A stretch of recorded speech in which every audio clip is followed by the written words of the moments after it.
Irmãos, abra sua Bíblia em 1 Samuel capítulo 13, versículo 13.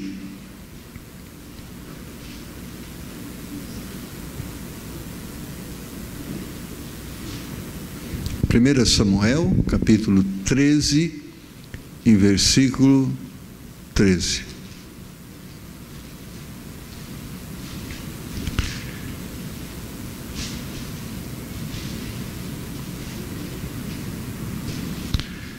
Eu quero que você, ao longo desse tempo onde nós vamos fazer essa meditação, esteja procurando entender uma pergunta e também dar uma resposta. A pergunta é: de quem é a culpa? Quando nós pensamos em Deus e no plano dele para as nossas vidas, eu creio que de nenhuma forma, em nenhum momento, Deus pensou em outra coisa senão vitória para as nossas vidas. Quando Deus criou o homem, quando Deus criou a mulher, Ele os criou para uma vida abundante. E Ele cercou esse homem de todos os recursos para que isto fosse possível. Mas o homem fracassou. E a pergunta é: o propósito de Deus mudou? Da mesma forma que lá no Jardim do Éden, hoje também, o propósito de Deus é que nós tenhamos uma vida de vitória.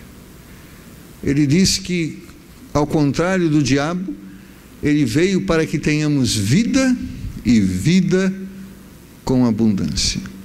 Mas a pergunta: por que experimentamos fracassos, derrotas? E muitos dizem assim: é a vontade de Deus. É uma resposta bem assim, em cima do muro. Não é a vontade de Deus que eu não tinha, é a vitória de Deus que não desse certo. É a vontade de Deus mesmo? Então a culpa é de Deus que não deu certo? Então, fique com essa pergunta na sua mente e vamos, através da Bíblia, entender direitinho como nós podemos viver esta promessa que Deus nos deu de termos uma vida abundante. Você abriu em 1 Samuel 13, 13? Abriu? Vamos ler? Então disse Samuel a Saul: procedeste neciamente e não guardaste o mandamento que o Senhor teu Deus te ordenou, porque agora o Senhor teria confirmado o teu reino sobre Israel para sempre. Vamos orar. Pai, obrigado por tua palavra, obrigado porque ela foi escrita para abençoar as nossas vidas, foi escrita para mostrarmos, para termos a direção, para nos mostrar a direção em que devemos andar. Mas, Pai, esta palavra que o Senhor escreveu, ela não é entendida intelectualmente, ela precisa ser entendida espiritualmente, porque ela está relacionada ao mundo espiritual, à vida eterna. Então, Senhor, pedimos que o Senhor nos dê discernimento espiritual, a fim de entendermos aquilo que o Senhor nos ensinou através da sua palavra. E além do entendimento, nos dá a graça de vivermos este conhecimento que o Senhor nos dá, a fim de que se materialize as promessas que o Senhor nos tem dado. Pedimos em nome de Jesus. Amém. De quem é a culpa? 1 Samuel capítulo 13, versículo 13, ele narra o momento em que o homem, ao invés de experimentar as promessas de Deus, as bênçãos de Deus, ele experimenta o fracasso, a derrota.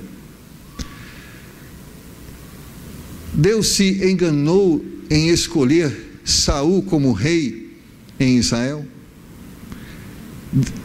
Deus se enganou em pedir que Samuel ungisse Saul como rei? Nós cremos e temos por certo que não, amém?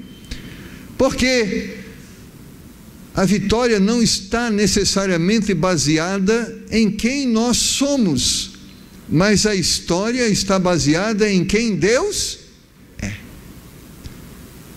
Depois de Saul surge um homem muito poderoso e vitorioso que se chama Davi. E o que fez Davi ser mais vitorioso que Saul não é porque Davi era um homem melhor do que Saul, porque todos nós, Saul, Davi, eu e você, todos nós somos falhos, imperfeitos e incapazes. Basta vermos diante de nós aquilo que é ou que são as nossas responsabilidades. A família é uma responsabilidade fácil? Criar filhos é fácil? Sustentar materialmente uma casa é fácil? Viver e cumprir o ministério espiritual que Deus nos dá é fácil? Por certo, não. Você, como eu, temos experimentado diversas lutas, e elas nos mostram o quão pequeno nós somos diante desta realidade. Quantas vezes temos percebido que nossa intelectualidade, que nossa condição física, que nossas habilidades são tão pequenas diante dos desafios que nos cercam? Não é verdade? Não é verdade que estamos aqui porque, ao percebermos isso, percebemos também o quanto precisamos de Deus? Saul não foi derrotado porque era imperfeito, nem Davi um vitorioso porque era perfeito, mas eles foram derrotados, e a responsabilidade de suas derrotas nós vamos perceber e vamos responder ao longo desta mensagem. Eu creio que, irmãos, em momentos de luta, de grandes desafios, nós vamos realmente conhecer um pouco de nós, e vamos conhecer o quanto nós realmente entendemos e cremos em Deus. Você vai perceber no meio das lutas quem as pessoas realmente são. E onde está a sua esperança? Diz um ditado, e é verdade: você quer conhecer verdadeiramente uma pessoa? Você leve ela a dois extremos: dê a ela riqueza e depois tire toda a riqueza. E você conhece realmente as pessoas quando elas têm tudo e quando elas não têm nada. E é nesse momento que nós revelamos quem realmente nós somos. Saul estava experimentando e experimentou um momento muito difícil na sua vida. Por isso nós podemos dizer, irmãos, que dificuldades não é uma coisa que somente algumas pessoas vivem, mas que todos nós vivemos. Mas superar as dificuldades, infelizmente, nem todos superam, porque muitos estão derrotados. Muitos estão derrotados na área da família, muitos estão derrotados na área financeira, muitos estão derrotados na área moral. E por quê? A Bíblia narra a história de muitas dessas pessoas que se tornaram pessoas vitoriosas, mas também ela narra a história de pessoas que se tornaram pessoas fracassadas. De quem é a culpa? Eu creio, irmãos, que em meio às mesmas circunstâncias é que surgem esses dois tipos de pessoas. Porque existe um problema que me destrói, mas pessoas que vivem igual problema são vitoriosos. E por quê? A Bíblia narra a história, E ela vai dizer, irmãos, que o que nos torna vitoriosos ou fracassados não é quem nós somos, mas em quem nós cremos. Basta olharmos para esse versículo e vamos ver: procedeste neciamente e não guardaste o mandamento que o Senhor teu Deus te ordenou. E ele está dizendo que a derrota de Saul não foi que ele não era uma pessoa habilidosa, que ele não era uma pessoa eloquente. A derrota de Saul foi que ele não acreditou em Deus e naquilo que Deus havia ensinado. Nós podemos afirmar, à luz da palavra de Deus, que nossos fracassos são frutos de nossa incredulidade. Porque Deus não distingue pessoas para abençoar. E eu creio que é desejo de Deus abençoar a todos. Não existe pessoas mais favorecidas ou pessoas menos favorecidas. Independe das circunstâncias. E eu quero, irmãos, compartilhar com você essa experiência minha que eu tenho vivido na minha própria família. E uma das coisas que tem me ensinado isso é a figura do meu filho. Eu falo assim: ele tinha tudo para ser um fracassado. Tinha. Não estou contando isso para a glória dele.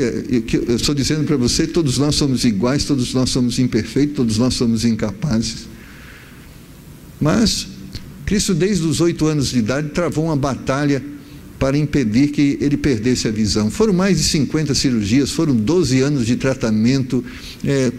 Nós nos tornamos doutores de oftalmologia, eu e minha esposa. Se você quiser saber sobre o olho, pergunta, a gente já sabe tudo sobre o olho. Não sabe tudo, né? Sabemos muito sobre isso. Então, nesse sábado, nessa quinta-feira, nós podemos perceber que não importa quem nós sejamos. Às vezes, pessoas que, como ele, perdeu a sua visão aos 20 anos de idade e com 27 anos agora já se formou na faculdade. E onde está o segredo da vitória? Ele é melhor que outros. Por outro lado, talvez ele teria menos condições do que outros e tenha alcançado mais que outros têm alcançado. Onde está o segredo da vitória?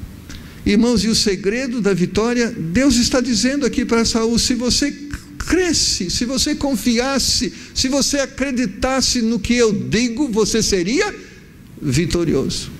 E não importa o analfabeto, aquele que não sabe ler nem escrever, mas se ele ouve as promessas de Deus e crê em Deus, ele será vitorioso.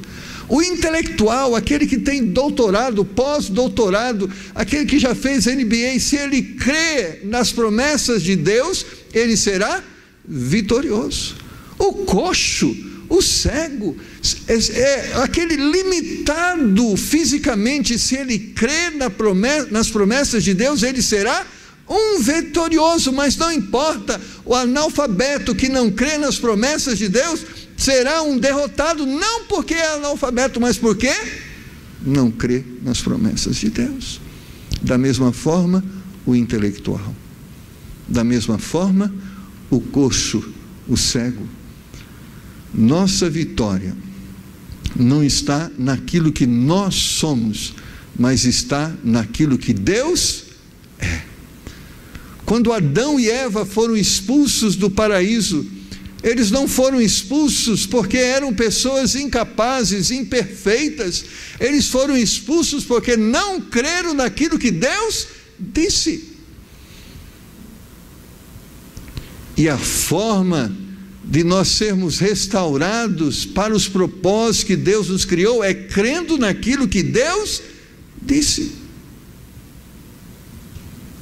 Porque, irmãos, o que são as lutas, senão o momento em que a nossa fé é provada? É o momento em que nós vamos dizer no que nós acreditamos. E por isso a gente já diz logo luta. O momento que a nossa fé é provada não é um momento da bonança. Não é um momento em que todas as coisas nos são favoráveis. É nos momentos de luta que nós vamos dizer e revelar em quem nós acreditamos.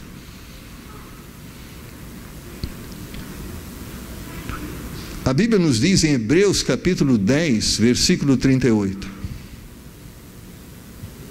mas o justo viverá da fé. E se ele recuar, a minha alma não tem prazer nele. Mas nas primeiras palavras desse versículo, mas o justo viverá da fé, ele está dizendo que para vencermos nós temos que nos alimentar da fé. O que é fé? Eu creio em Deus, eu creio naquilo que Deus diz, eu creio nas verdades que Deus ensina, e é este caminho que eu vou andar, e isso significa o justo viverá da fé. Porque às vezes nós confundimos fé com crendice. Há muitas pessoas, irmãos, que estão dizendo que são pessoas de fé, mas que na realidade são pessoas que praticam crendices, ou seja, eles falam de fé, mas eles não vivem a fé. Porque existe um grande abismo entre fé prática e fé conceitual. Ou seja, quantos aqui acreditam que Deus é Deus? Diga amém. Amém. Agora, vai chegar momentos na sua vida em que você vai ser provado quanto àquilo que você está dizendo. Naquele momento onde você estiver em extrema dor, em extrema dificuldade, onde as coisas não serão favoráveis, naquele momento você vai dizer que Deus é Deus, ou você vai dizer Deus não é Deus? Você fala, pastor, como eu vou dizer que Deus não é Deus? Nos momentos de adversidade, quando nós somos tomados por desespero, nos momentos de adversidade, quando nós vamos deixar de viver aquilo que Deus nos ensina na sua palavra e usarmos de recursos contrários à palavra de Deus, naqueles momentos você está dizendo, Deus não é Deus.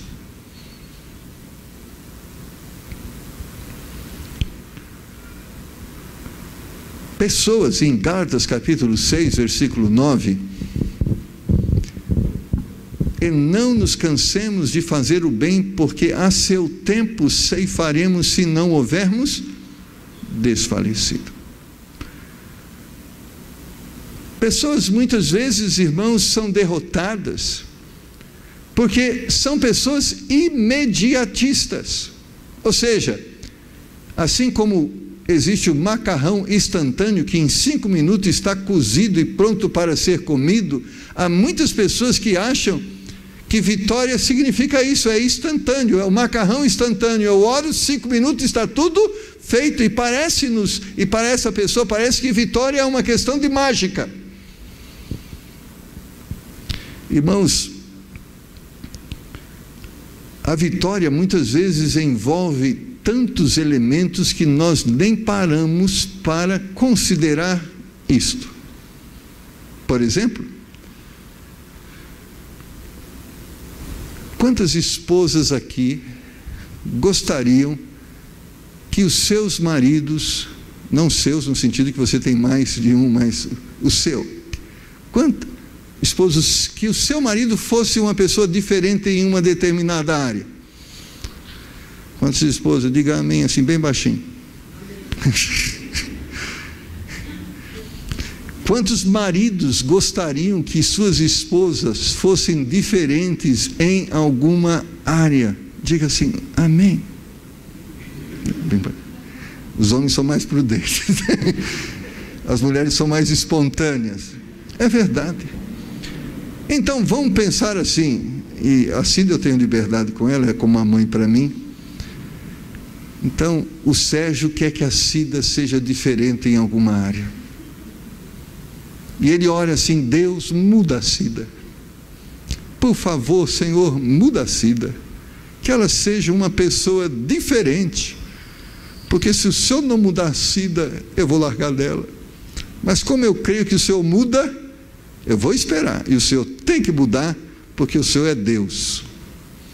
Irmãos, parece-nos assim, se nada acontecer, a culpa de quem é?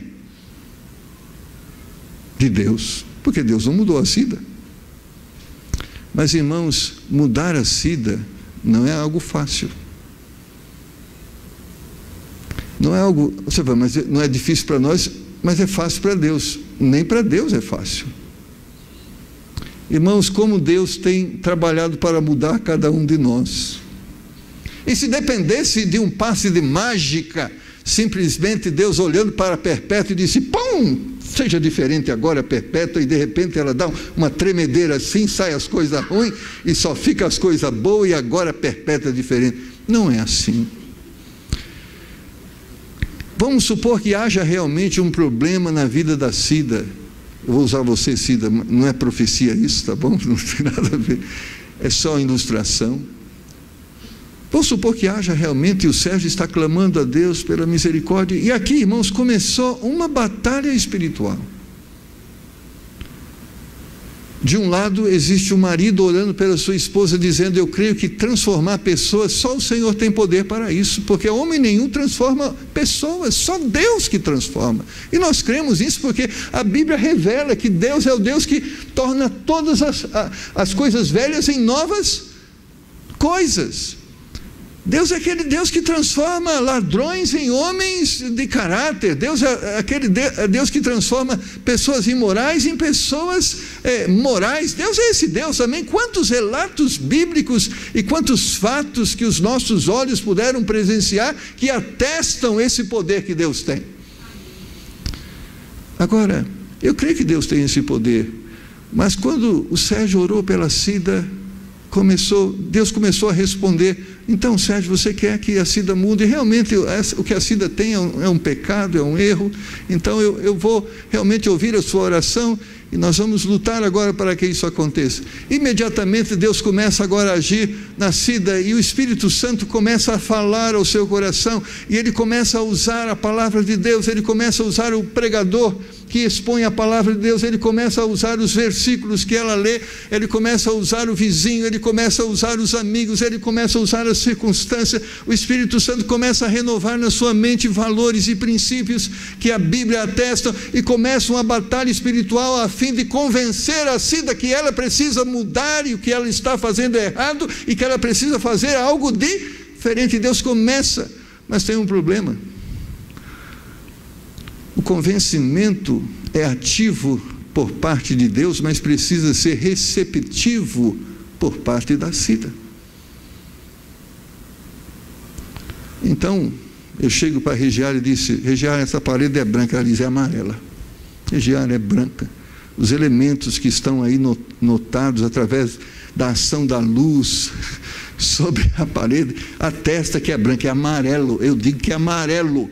E nós podemos ficar aqui debatendo anos e dias, e ela temando que é amarelo, e eu temando com ela que é branco. Pode acontecer isso? Você vai, mas pastor, é burrice não saber que isso é branco. Para nós é tão óbvio que isso é branco, mas para algumas pessoas não é óbvio que é branco. E o problema é esse, parece tão óbvio para mim que para o Sérgio que a Cida deve mudar, e é tão óbvio que aquilo que ela está fazendo é errado, e o que é certo não é aquilo que ela está fazendo, parece tão óbvio, é óbvio aos nossos olhos, mas irmãos, nós somos pessoas muitas vezes inclinadas ao pecado e convencidas que o pecado não é pecado, e Deus começa uma ação de convencimento.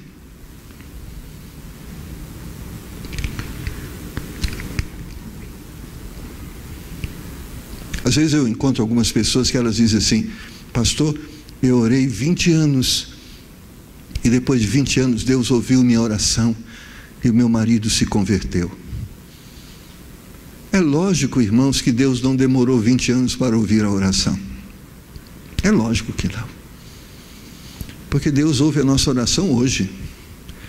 E não foi depois de 20 anos que Deus ouviu a minha oração para que aquela pessoa se convertesse, mas foi depois de 20 anos que aquela pessoa aceitou o que Deus estava dizendo para ela durante 20 anos, que ela precisava de salvação.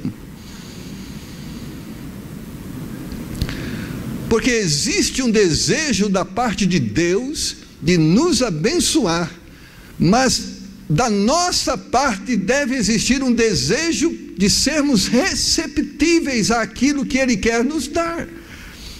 Porque apesar de existir intenção da parte de Deus em nos abençoar, nós podemos, com a nossa fé, com as nossas atitudes, impedir estas bênçãos de Deus nas nossas vidas. Vamos dar o exemplo da Cida. A Cida não mudou ou não está mudando porque Deus não está ouvindo a oração? Não.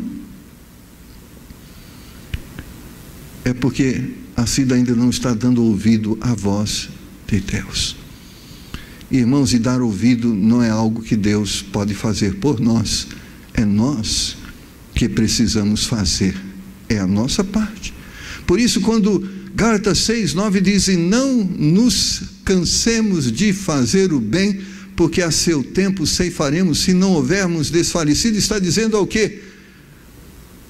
Que se eu vejo que existe algo que Deus precisa realizar, uma libertação que eu preciso ter, ou que eu preciso ver na vida de uma pessoa, eu devo continuar lutando, porque nisto está a esperança.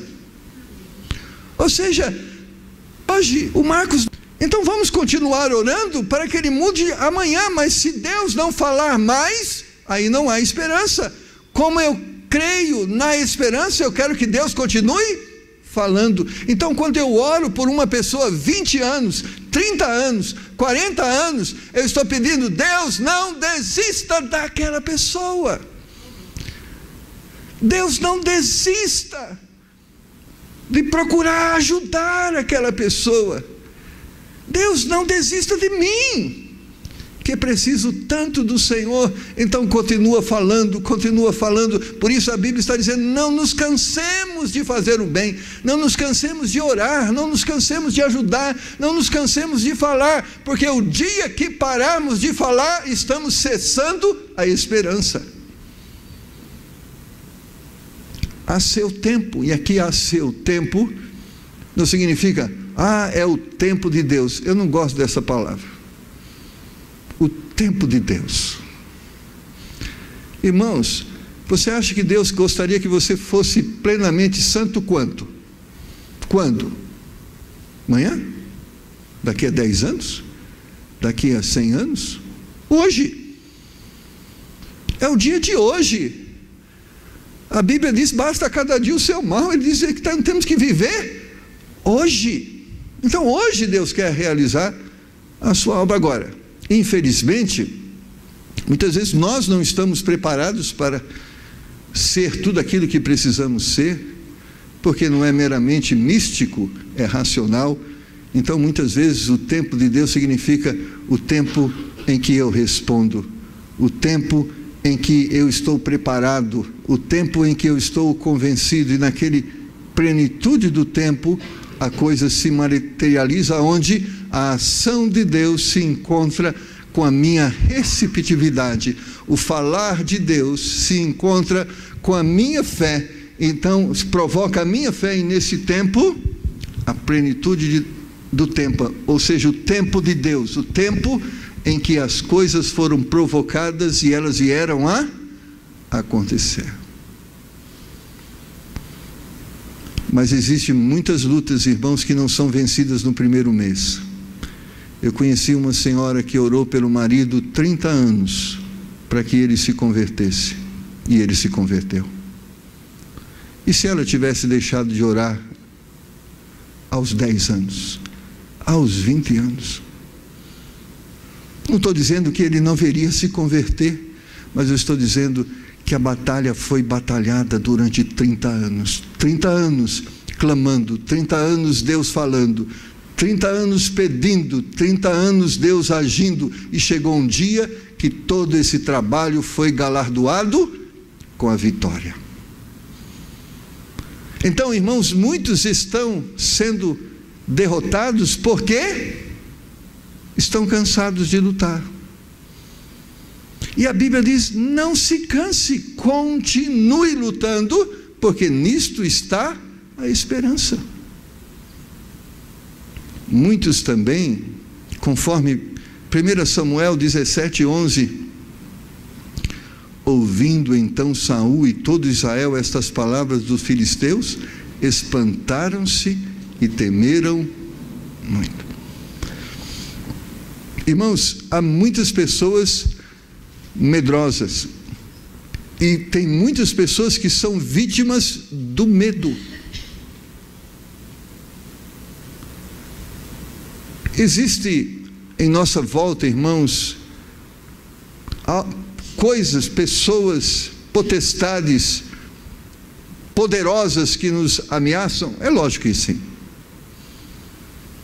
Irmãos, eu nem sei se o diabo tem chifre ou rabo, mas bonito ele não é.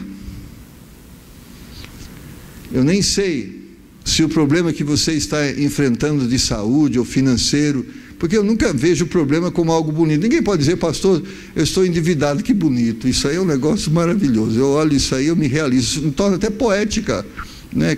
Quem não tem dinheiro, quem não tem dívida, todos têm tudo isso e muito mais. Então eu me torno um poeta. Não, não é assim. Nós não somos masoquistas, é fato. Os problemas são problemas. Nós não podemos dizer a enfermidade, não é enfermidade. Não podemos dizer o problema financeiro não é problema. Então, fatos realmente ruins, coisas desafiadoras diante de nós. Mas, irmãos, as coisas são realmente horríveis, mas nós não podemos ser tomados pelo medo. Irmãos, porque o diabo muitas vezes ele se manifesta do tamanho do Golias. Ele se manifesta como Golias, e ele apresenta-se diante de você com muitos metros de altura. Outras vezes o diabo tem o formato de Jezabel, uma mulher promíscua e má. Ou muitas vezes o mal se apresenta pelo próprio diabo, pela voz satânica. Porque uma das táticas de Satanás é de provocar terror. Se você não ouviu, talvez possa ouvir, mas muitos têm ouvido esta verdade, quando ele se declara: eu estou aqui para te destruir, eu estou aqui para acabar com você, eu estou aqui para acabar com sua família. Mas, irmãos, é nesse momento que nós devemos entender, recordar e nos alicerçar que maior é aquele que está em nós do que aquele que está no mundo. Se Golias tem 2 metros e tanto de altura, Deus tem 5. Não importa em que tamanho, em que proporção surgem as lutas. Saul foi derrotado, sabe por quê? Porque ele entendia que o seu inimigo era maior do que o Deus que ele servia, e ele estava derrotado não pelo tamanho do inimigo, mas pelo tamanho do seu medo. Irmãos, nós cristãos não podemos ser medrosos. Agora, lógico, eu não estou chamando isso de coragem. Pastor, eu sei que naquela rua lá está cercada de bandido, mas em nome de Jesus eu passo lá à meia-noite e nada vai me acontecer. Isso, irmãos, isso não é fé. Isso, segundo a palavra de Deus, é tentar o Senhor. Isso não é fé. Como eu já disse aqui: pastor, eu vou lá na Casas, vou fazer a propaganda na Casa Bahia, vou lá na Casa Bahia e vou comprar um refrigerador de R$3.000, eu ganho R$500 por mês, mas eu vou pegar aquele carnê e Deus vai pagar por mim. Isso não é fé, irmãos. Isso é brincar com Deus, e é tentar a Deus. Fé existe um problema sim, um fato, existe uma necessidade sim, um fato, e eu creio que Deus pode agir de uma forma poderosa, que eu terei vitória em relação àquele problema, que eu terei a minha necessidade suprida ou seja, eu não vou fazer loucura, mas na autoridade do Senhor, na direção do Senhor, na sabedoria do Senhor, crendo na palavra de Deus, eu vou agir e Deus vai me dar a vitória. Saul foi derrotado porque tinha medo de um gigante. E um pequeno Davi, pastor de ovelhas, derrotou o gigante. Mas se formos pensar nas palavras de Saul, quando estava se dirigindo a Davi, Saul disse aqui, veste a minha armadura, que te protegerá e te capacitará a enfrentar esse Golias. Você pode perceber, Saul era um homem treinado na guerra, é lógico que era. Saul era um homem que era habilitado para a batalha, lógico que era. Mas um pastor de ovelha que andava com um cajado na mão se tornou um homem mais capaz do que Saul de enfrentar aquele gigante, tão capaz que o derrotou. Mas quem derrotou foi o cajado de Davi, as pedras na sua funda. Quem o derrotou foi Deus, que usou a pedra, que usou a funda, que usou a própria espada de Saul para que pudesse destruí-lo. Então, irmãos, nós não podemos ser pessoas medrosas.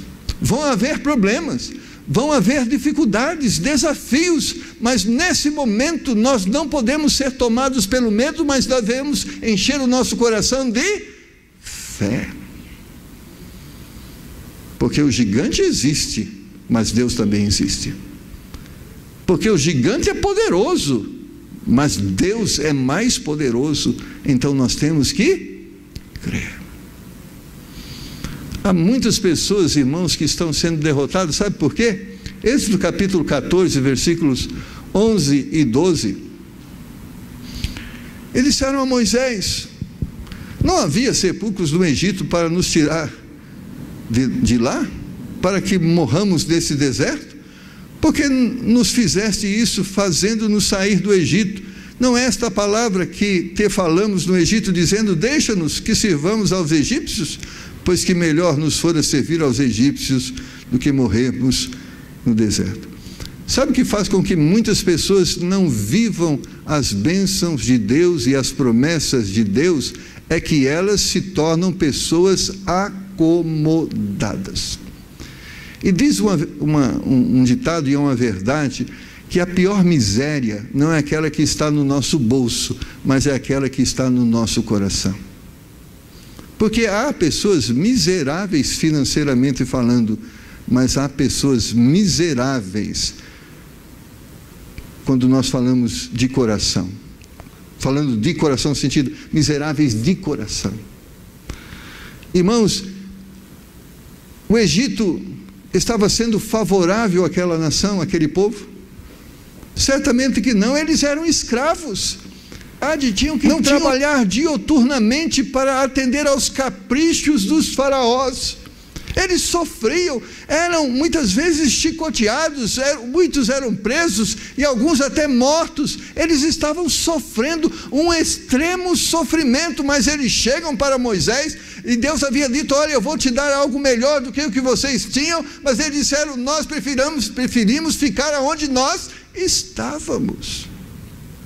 Tem pessoas que estão se acostumando com fracasso ou com situação difícil. Então, sabe aquela pessoa? Ele é assim mesmo, eu tenho que aceitar, eu tenho que entender. Irmãos, nós nunca devemos nos conformar com aquilo que é errado. Eu não estou dizendo que você não deve se conformar no sentido com aquilo que Deus tem te dado. A Bíblia diz que nós devemos agradecer a Deus por aquilo que nós temos e nos contentarmos com aquilo que nós temos.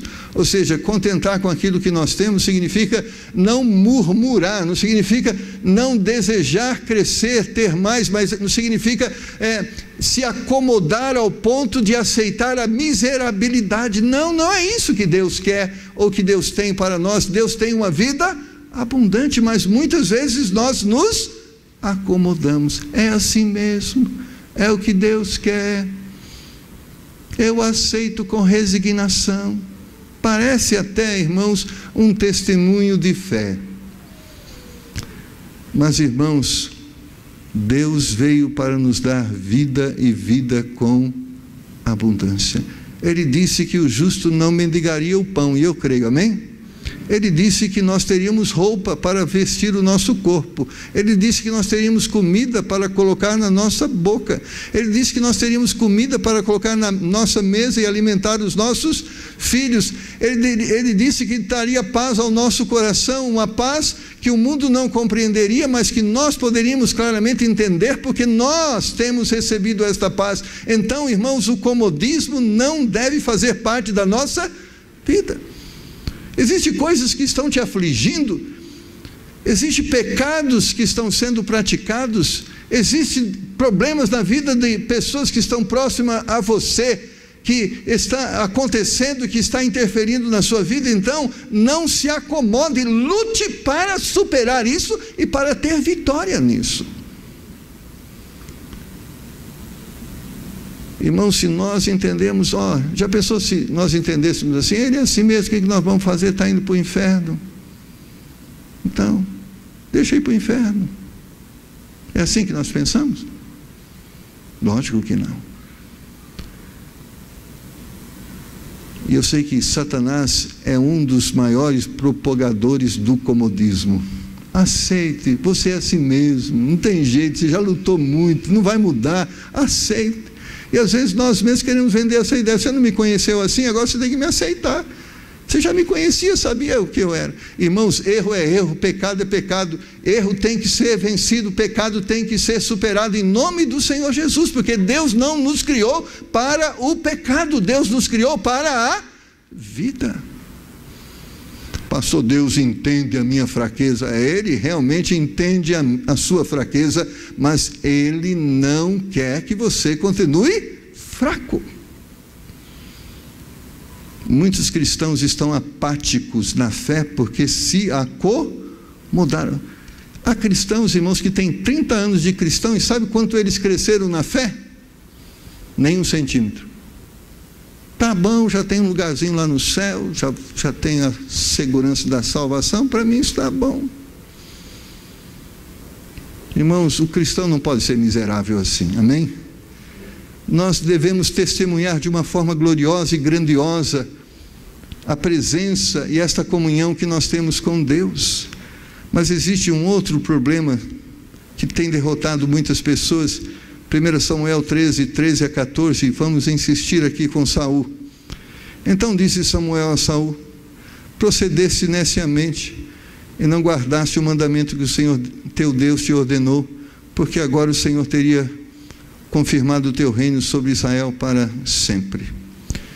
Irmãos, você conhece o termo apelar? Apelar é assim, quando você não consegue resolver pelo lado certo, você faz pelo lado errado. Isso é apelação.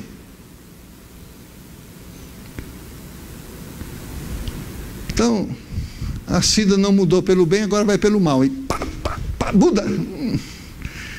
Sabe, essa é apelação. Se o dinheiro não vem pelo lado lícito, vai vir pelo ilícito, então eu resolvo o meu problema de qualquer jeito. Se a minha mulher não é o que ela deveria ser, eu arrumo outra.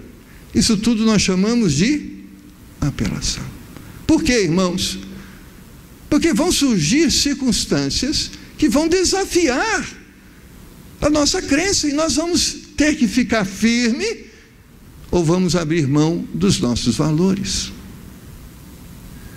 Um exemplo: quantos de nós não deseja, por exemplo, que a nossa igreja cresça, amém?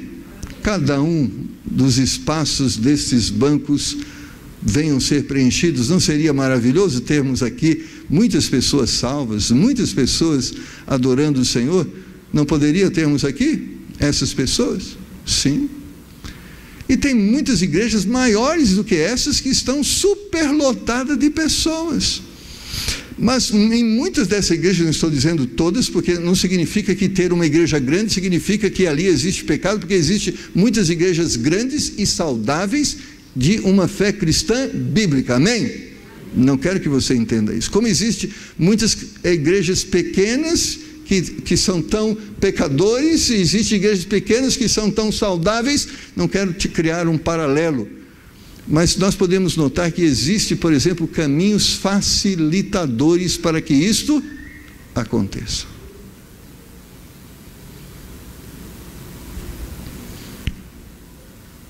Por exemplo, você pode concordar com coisa errada, e isso ajuda com que pessoas erradas possam ser aceitas.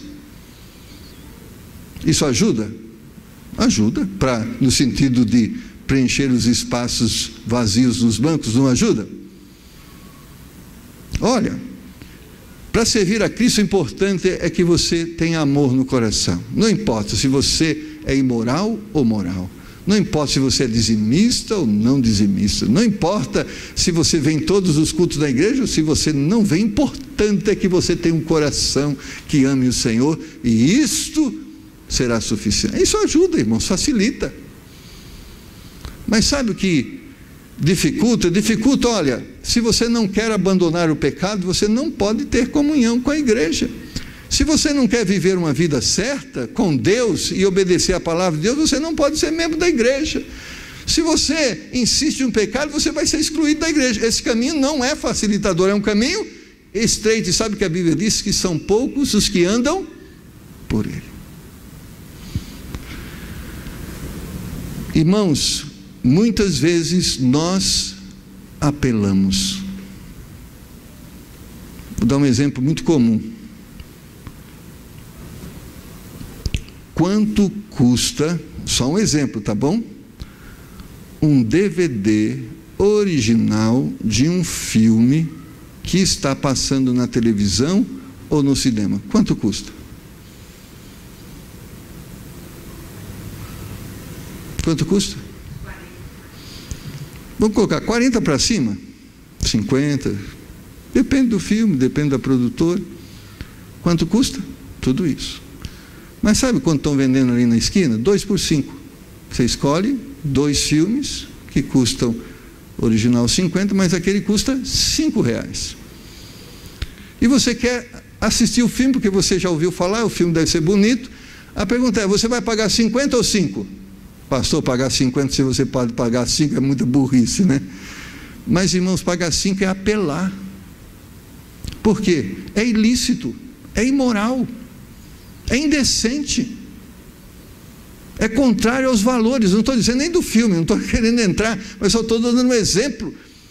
Quando você fala, mas eu não tenho dinheiro para dar R$50 num filme, então 5 eu tenho, 50 eu não tenho. Isso, irmão, significa eu não posso pelo meio lícito, eu vou usar o meio ilícito. Isso é apelar. Vou dar outro exemplo. Relação física entre o homem e uma mulher não é pecado, vírgula, desde que praticado no ambiente que Deus criou para isso, o casamento. Amém? Agora, o que é viver esta bênção de uma forma apelativa? Quando você pratica fora do ambiente do casamento, isso é apelar.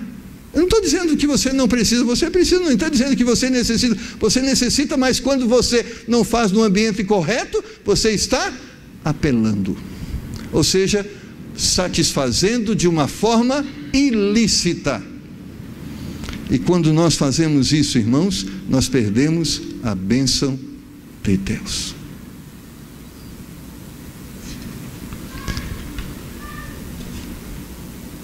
Por último,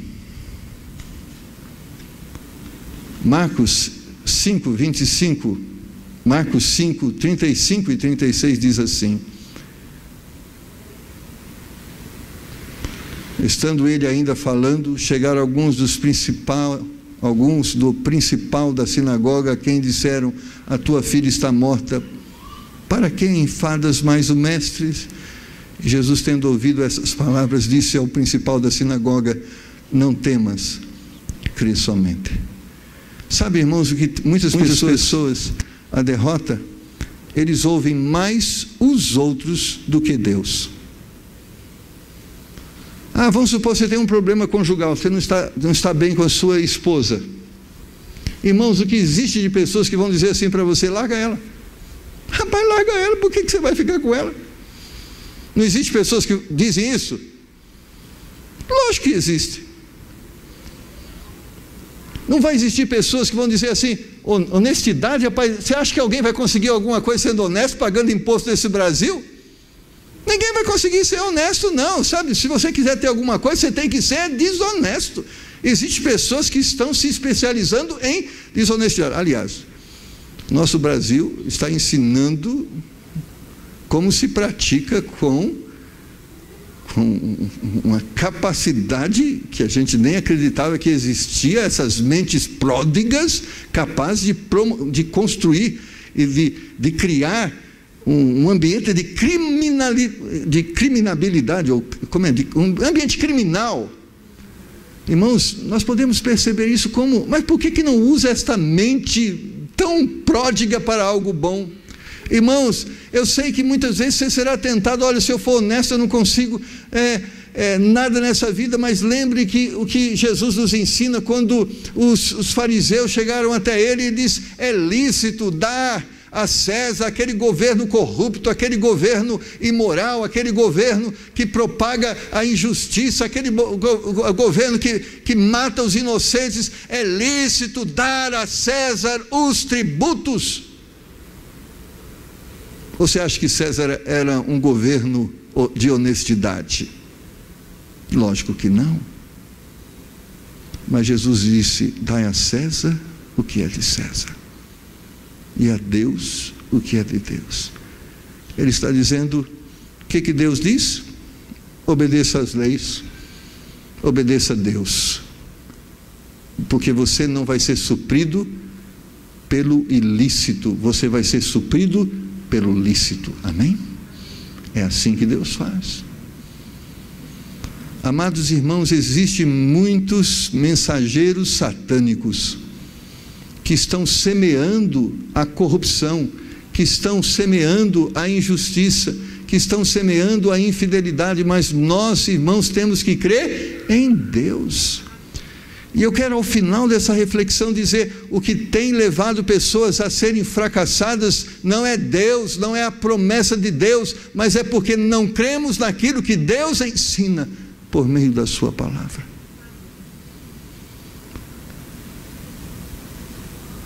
Se não tenho como adquirir aquilo, vou esperar que Deus, pela sua graça, de uma forma milagrosa, me dê, mas eu não vou usar de meios ilícitos para ter o que eu não posso ter.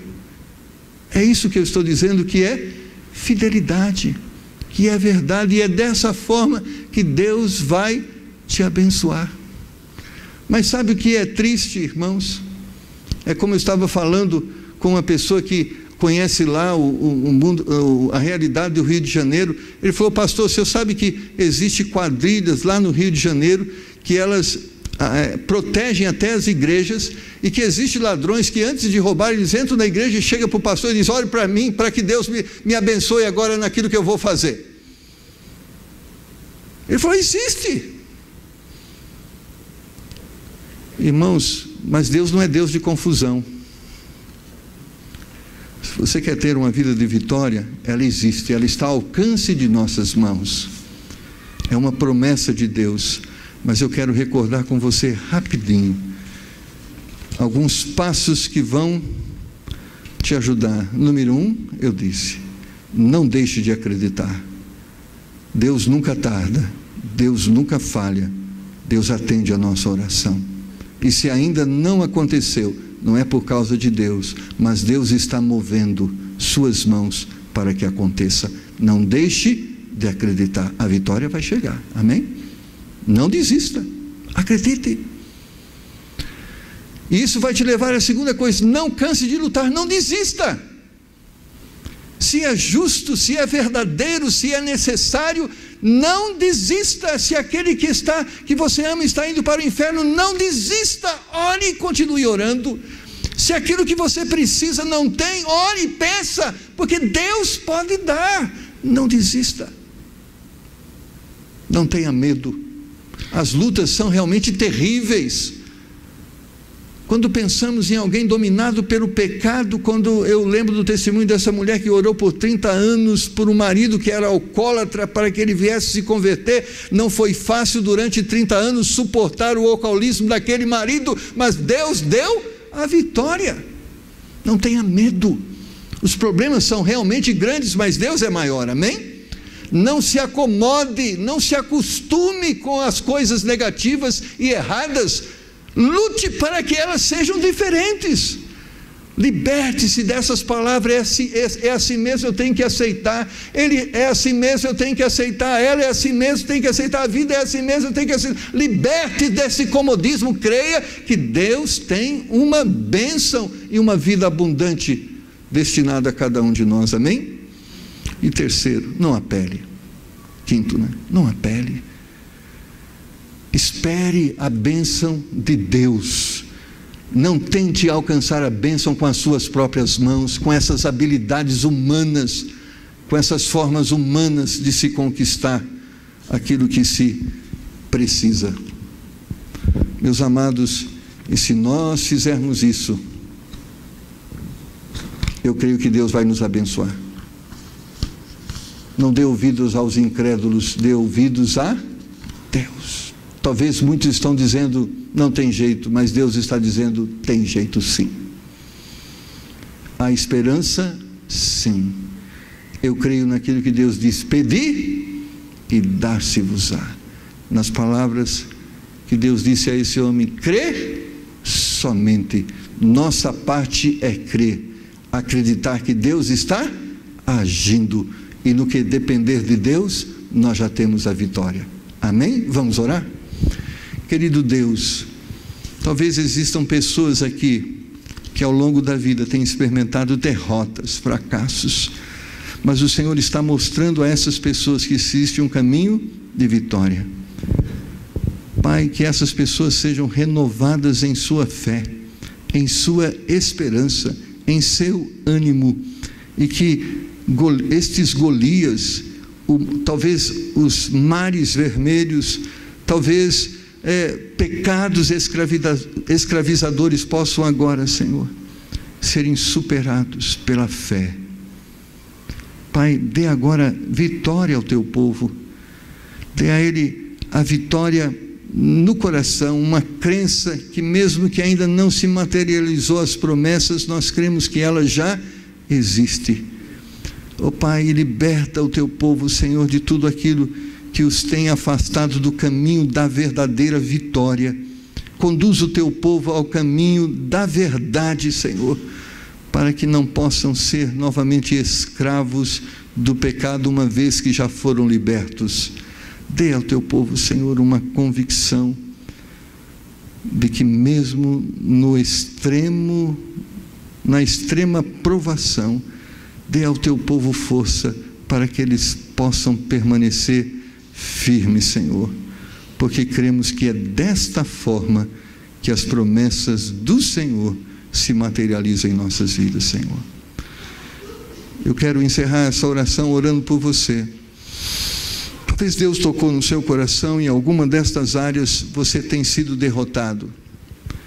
E talvez você culpou Deus por muitas coisas, mas Deus diz através da sua palavra que a culpa do seu fracasso é sua e somente sua, e de mais ninguém. E você entende isso, e você quer ser um vitorioso, e você quer pedir a Deus, Deus me perdoa, porque eu já usei de muitos desses recursos que foram falados aqui, eu já cedi em muitas dessas áreas que foram ditas aqui, mas eu quero, em nome do Senhor Jesus Cristo, eu quero ficar firme, nas promessas do Senhor, eu quero ficar firme, no caminho do Senhor. Me ajuda, Senhor, me perdoa do meu pecado e me dá vitória em nome do Senhor Jesus. Se esse é o seu sentimento, o seu desejo, levante a sua mão e eu quero orar com você. Amém. Talvez em algum momento você não permitiu que a bênção de Deus chegasse até você, mas ela pode chegar hoje, amém? Se você ainda não levantou a sua mão, levante agora. Eu creio, eu quero me submeter a Deus e a sua palavra. Eu quero, em nome do Senhor Jesus, não quero cansar, eu quero lutar, e eu quero crer que Deus vai me dar a vitória. Pai, O Senhor viu cada uma das mãos que se ergueram, Senhor. São pessoas como eu. Somos falhos, Senhor, e quantas vezes nos deixamos levar pelas circunstâncias. Mas, Pai, hoje o Senhor nos chama novamente para uma vida de obediência, de retidão. Tu és um Deus de justiça, Tu és um Deus santo, Tu és um Deus amoroso, Tu és um Deus de verdade. Então nos ajuda a andarmos por esse caminho. Pai, nós sabemos que esse caminho é estreito, é espinhoso, é difícil de ser vivido, mas nós cremos que com a graça do Senhor, com o poder do Senhor, nós poderemos vencer. Pai, essas pessoas estão dizendo isso. Eu creio, Senhor, eu quero crer nesse momento, nesta verdade. Eu quero que o Senhor me ajude a viver desta forma. Então, Senhor, estenda agora as suas mãos sobre cada uma destas pessoas e que elas sejam renovadas agora na fé, na esperança, no poder e na força do Senhor, para que elas possam permanecer firmes, Senhor, porque existe na vida delas dificuldades, tentações, momentos terríveis, Senhor, onde Golias, onde o próprio Satanás, Pai, que agora elas possam crer realmente que o Senhor é o Deus Todo-Poderoso e não existe um Deus maior que o Senhor, porque o Senhor domina sobre o céu e sobre a terra e todas as coisas estão sobre o seu poder, porque Tu és soberano sobre todas as coisas. E que isso possa ser uma verdade crida em cada um desses corações, e que não mais Satanás tenha vitória, mas que o Senhor seja vitorioso na vida de cada uma destas pessoas, para a glória do Senhor e para testemunho diante dos povos. Nós Te pedimos, porque nós cremos, em nome de Jesus. Amém. Terminamos o nosso culto crendo que Deus já tem nos abençoado, amém? Cremos que existe um caminho melhor e mais excelente, que muitas vezes é mais longo, mas nos leva para o céu, porque o largo e espaçoso talvez seja mais curto, porque nos leva ao inferno, mas vamos escolher o mais longo e apertado, que é o do céu, amém? Que Deus te abençoe. Então se alegre com o seu irmão e anime o seu irmão, abraçando ele, sorrindo para ele, desejando a ele uma boa semana, amém? Que Deus te abençoe.